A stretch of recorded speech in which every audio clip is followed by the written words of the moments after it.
Assalamualaikum warahmatullahi wabarakatuh. Pembelajaran IPS kita kali ini yaitu pembelajaran IPS yang ketiga. Nah, pembelajaran IPS yang ketiga kali ini kita akan mempelajari mengenai kondisi alam negara-negara di dunia yang kedua. Minggu lalu kita sudah mempelajari kondisi alam negara-negara di dunia, yaitu Jepang dan Amerika Serikat. Kali ini kita akan mempelajari 3 negara. Nah, oke, langsung saja kita bahas. Yang pertama, nah di sini ada peta nih. Nah, kalau minggu lalu kita membahas tentang Jepang dan Amerika Serikat, kita membahas negara baru nih di sini ya kan. Nah, apa yang kamu ketahui tentang peta ini? Apakah kamu sudah pernah melihat sering peta ini atau sudah sering familiar dengan peta ini kan begitu. Kemudian bagaimana dengan lokasinya, iklimnya, bentuk muka bumi, geologi dan flora dan faunanya ya kan? Apakah ini peta Indonesia atau peta mirip dengan Filipina gitu misalnya kan? Oke, kita lihat langsung ke slide berikutnya. Nah, rupanya peta yang tadi itu ada peta buta yang tadi itu adalah peta dari negara Inggris. Nah, sekarang kita mau tahu nih negara Inggris ini lokasinya di mana. Kita lihat katanya di sebelah barat, yaitu di sebelah barat dari Inggris ini adalah Irlandia. Kalau dibilang sebelah barat berarti dia di sebelah kiri kamu. Kita lihat di peta. Nah, sebelah baratnya adalah Irlandia. Kemudian kita lihat lagi bahwasannya sebelah utaranya adalah Samudra Atlantik. Nah, sebelah utara itu di atas yaitu Samudra Atlantik di sini, dan dia juga melingkupi sampai ke North Atlantic Ocean. Inilah dia sampai ke sebelah, hampir ke sebelah baratnya. Nah, kemudian di sebelah timurnya adalah Laut Utara. Nah, kalau dikatakan sebelah timur, berarti dia adalah sebelah kanan kamu. Kita lihat, ini ada North Sea, Laut Utara. Kemudian yang terakhir adalah di sebelah selatannya, yaitu Selat English Channel. Berarti kalau di sebelah selatan, berarti letaknya di bagian paling bawah. Kemudian ini ada English Channel. Maka kalau sudah jelas letaknya, kemudian kita sudah tahu letaknya di permukaan bumi itu di sebelah mana-mana saja secara geografis, maka kita langsung saja membahas berikutnya. Nah, Inggris biasa kita sebut juga United Kingdom atau biasa kita singkat UK, dan bahasa dan sebutan lainnya juga adalah Britania Raya. Nah, Inggris ini secara astronomis terletak pada lintang 50 derajat lintang utara sampai 60 derajat lintang utara dan 8 derajat bujur barat sampai 2 derajat bujur timur. Kemudian si Inggris ini ibu kotanya adalah London dan bahasa resminya adalah bahasa Inggris. Kemudian agama mayoritasnya adalah Kristen dan Yahudi. Kemudian pemerintahannya adalah pemerintahan kerajaan. Karena tentu kalian sering mendengar Ratu Elizabeth, kemudian Pangeran William, Pangeran Harry. Nah, itu mereka adalah anggota kerajaan dari Inggris ya kan. Nah, kemudian kepala pemerintahan mereka adalah Perdana Menteri. Beda dengan kita Indonesia, kepala pemerintahan dan kepala negara yang paling atas itu adalah presiden. Yang memegang kuasa adalah presiden, begitu kan. Kalau mereka, kepala pemerintahannya dijalankan oleh Perdana Menteri, sementara kepala negaranya dijalankan oleh ratu atau raja, gitu kan. Nah, mata uang mereka adalah pound Britania. Nah, luas dari Inggris ini sekitar 244 km persegi yang dibagi atas 4 bagian, yaitu England, Skotlandia, Wales, dan Irlandia Utara. Oke ya, tentu kalian sudah familiar dengan benderanya ya kan. Kemudian kita langsung saja masuk ke iklim. Nah, Inggris ini memiliki 2 iklim. Yang pertama itu iklim sedang dan yang kedua itu iklim laut. Nah, kalau iklim sedang berarti mereka merasakan musim semi, gugur, kemudian panas dan dingin. Kemudian sepanjang tahun Inggris memiliki atau mengalami cuaca yang basah dan dingin, ya kan? Cuaca yang sejuk dan dingin. Nah, kemudian suhu tertinggi pada musim panas yaitu bisa mencapai 38,5 derajat, sementara suhu terdingin pada musim dingin itu bisa mencapai minus 26 derajat Celcius. Oke. Kemudian kita ke bentuk muka bumi Inggris. Bentuk muka bumi Inggris yang pertama, wilayah Inggris ini terbagi menjadi 2 bagian, yaitu daerah pegunungan di sebelah utara dan daerah dataran rendah di bagian timur dan bagian selatan. Kemudian pada geologi Inggris, sumber daya memiliki sumber daya alam utama yaitu batu bara, minyak bumi, logam, gas, dan pasir lempung. Nah, sumber daya alam inilah yang menunjang mereka melakukan revolusi industri pada zaman dahulu. Nah, revolusi industri itu digunakan untuk melakukan perubahan secara besar-besaran, menciptakan banyak sekali inovasi mesin-mesin untuk mengolah sumber daya alam yang mereka punya. Nah, oke, jadi dari situlah Inggris ini semakin berjaya. Kemudian kita lanjut ke flora dan fauna. Flora dan fauna khasnya. Nah, flora khas dari negara Inggris adalah namanya pohon oak, ada elm dan horse chestnut. Kemudian fauna khas mereka adalah rusa merah, kemudian ada belibis merah dan Raja Wali emas Skotlandia. Oke, lanjut saja ke kondisi penduduk. Nah, pertama sekali, penduduk asli Inggris terdiri dari dua kelompok, yaitu bangsa Celt dan bangsa Jerman. Kemudian, pada tahun 2015, penduduk Inggris sebanyak 65 juta jiwa. Jika kita bandingkan dengan banyaknya jumlah penduduk Indonesia, maka ini tidak sebanding, ya kan? Nah, kemudian jumlah penduduk Inggris ini, pertumbuhan penduduknya cenderung rendah. Kalau dikatakan pertumbuhan penduduk berarti angka atau bayi yang lahir itu rendah, tidak banyak seperti di Indonesia. Nah, makanya pertumbuhan penduduk mereka itu rendah. Kemudian, mengapa seperti itu? Karena di dalam konsep berpikir mereka, bahwasanya mereka lebih butuh bekerja dan kemudian tidak terlalu fokus terhadap mengurus anak. Seperti itu. Itulah yang membuat pertumbuhan penduduk mereka rendah. Nah, ciri-ciri ini juga biasanya dipunyai oleh ciri-ciri dari negara maju, ya kan? Dengan pertumbuhan penduduknya rendah. Oke ya. Kemudian kita lanjut. Nah, kita udah masuk ke negara kedua. Nah, ke negara kedua ini ada pertanyaan di sini. Tahukah kamu peta negara apa ini gitu kan? Nah, tentu kalian sudah familiar sekali lah dengan bentuk yang satu ini, bentuk negara yang satu ini gitu kan? Nah, karena dia akrab atau dekat dengan wilayah kita. Nah, sering juga disebut sebagai batas dari negara kita. Apa itu? Nah, kita lihat di sini adalah Australia. Rupanya, peta buta yang tadi ini jawabannya adalah Australia. Nah, kita lihat Australia itu dari segi lokasinya. Dari sebelah utara ada Laut Timor namanya kan. Kita lihat di sebelah utara berarti di atas, nggak nampak di sini ya, Laut Timor. Nah, di sebelah utara bisa juga kita sebut dia adalah Indonesia, karena di sebelah selatan kita adalah Australia, dan di sebelah utara Australia pastilah kita adalah Indonesia, maka disebut Laut Timor. Oke. Kemudian di sebelah barat adalah Samudra Hindia, ya kan? Nah, Samudra Barat di sebelah barat adalah Samudra Hindia, ya kan? Letaknya di sini. Kemudian di timur adalah Samudra Pasifik.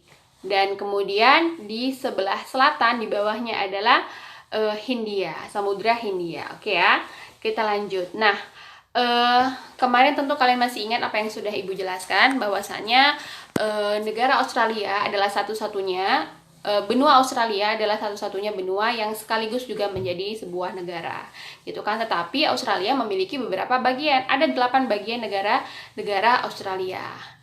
Oke.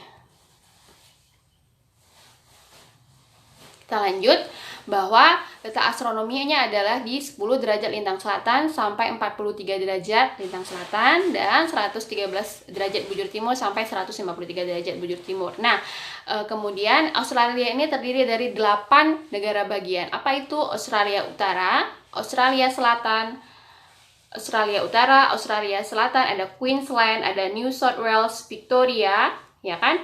Kemudian ada Tasmania. Dan terakhir adalah daerah khusus ibu kota negara. Kemudian kita lanjutkan. Nah, banyak sekali orang keliru bahwasanya ibu kota Australia itu Sydney, misalnya begitu kan. Kemudian apalagi Brisbane misalnya gitu. Nah, rupanya ibu kota Australia ingat adalah Canberra. Dan kemudian bahasa resmi mereka adalah Inggris dan mayoritas masyarakat mereka beragama Kristen. Kemudian ada juga yang Islam. Kemudian pemerintahan mereka adalah monarki konstitusional. Nah, mereka juga di bawah oleh pemerintahan Inggris, Persemakmuran Inggris. Nah, kepala pemerintahan mereka juga sama, yaitu Perdana Menteri. Mereka juga dibawahi, kepala negaranya adalah Ratu Elizabeth, karena mereka persemakmuran Inggris. Kemudian mata uang mereka adalah dolar Australia. Kemudian iklim. Nah, iklim di Australia itu ada bervariasi. Ada 3 iklim, yaitu iklim tropis, subtropis, dan iklim sedang. Nah, kemudian di samping itu juga mereka memiliki gurun, makanya mereka memiliki iklim padang pasir. Oke. Kemudian bentuk muka bumi Australia. Nah, terdapat 4 bentuk muka bumi di Australia. Yang pertama itu dataran pantai, dataran tinggi timur, kemudian ada dataran rendah, dan ada plato. Nah, kemudian ada kondisi geologinya. Nah, Australia ini memiliki sejumlah potensi sumber daya alam juga, sama seperti yang Inggris tadi, yaitu batu bara, minyak bumi, gas bumi, bauksit, dan emas. Dan Australia merupakan negara terbesar kedua pemasok batu bara setelah Republik Guinea. Oke, kita lanjut ya. Untuk flora dan faunanya. Nah, ada hal yang unik dari negara Australia ini, karena kalau kita lihat di globe, negara Australia ini tidak saling berhimpitan atau tidak saling berdekatan dengan benua-benua lainnya. Kalau misalnya benua Asia kan saling berdekatan dengan benua Eropa, kemudian begitu seterusnya. Nah, kalau benua Australia ini dia seperti memisah sendiri, makanya dia memiliki flora dan fauna yang unik. Kita lihat langsung dari floranya, ada rumput hammock namanya, kemudian ada huta eukaliptus, kemudian ada hutan akasia. Nah, kemudian untuk fauna khasnya ada kanguru, walabi, koala, dan setan Tasmania namanya. Kalian bisa nanti lihat di buku ataupun di Google bagaimana ciri-ciri faunanya. Kemudian kita lanjutkan ke kondisi penduduk. Nah, yang paling sering timbul pertanyaan adalah apakah atau siapakah suku asli dari Australia. Suku asli dari Australia ini adalah suku Aborigin. Kemudian angka pertumbuhan penduduk mereka pun sama juga, rendah, hanya lebih tinggi dari Inggris tadi, 1,15%. Nah, ciri-ciri negara maju memanglah memiliki pertumbuhan penduduk yang rendah, berbeda dengan ciri-ciri negara berkembang yang sangat tinggi sekali angka kelahirannya atau pertumbuhan penduduknya. Kemudian yang ketiga, negara terakhir yang akan kita bahas adalah, tahukah kamu peta dari negara apakah ini? Nah, oke, kira-kira pernah lihat nggak ya di peta ini negara apa gitu kan? Nah, clue-nya, petunjuknya adalah sungai laut ini, ya kan? Laut apakah ini kan begitu. Kita lihat. Nah, rupanya negara selanjutnya yang kita bahas setelah Inggris, benua Eropa, kemudian benua Australia, kan, kemudian Mesir. Mesir adalah gabungan dari benua Afrika. Nah, rupanya Mesir adalah yang Ibu bilang tadi, bahwasanya petunjuknya adalah Laut Merah. Nah, dia memiliki berbatasan langsung dengan Laut Merah. Kita lanjut. Kemudian di sebelah utara katanya ada Laut Mediterania. Nah, ini sebelah utara ada Laut Mediterania. Kemudian di sebelah barat ada Libya. Di sebelah kirinya Mesir, ada Libya. Kemudian sebelah timur ada Laut Merah. Ini tadi Ibu bilang bahwasanya sebelah timur, sebelah kanan kamu adalah Laut Merah. Mesir adalah negara yang berbatasan langsung dengan Laut Merah. Kemudian di sebelah selatannya ada negara Sudan. Nah, Mesir juga merupakan negara yang berbatasan langsung oleh 2 laut, yaitu Laut Mediterania dan Laut Merah. Oke. Sudah siap? Paham ya sampai di sini? Kita lanjut. Nah, bagaimana dengan letak astronominya? Bahwasanya Mesir ini terletak di lintang 20 derajat lintang utara sampai 31 derajat lintang utara, dan 25 derajat bujur timur sampai 36 derajat bujur timur. Oke. Kemudian kita langsung ke ibu kotanya. Ibu kota Mesir adalah Kairo, dan bahasa utama atau bahasa resminya adalah Arab. Kemudian agama mayoritasnya adalah Islam. Kemudian pemerintahan mereka adalah republik, dan mata uangnya adalah pounds Mesir.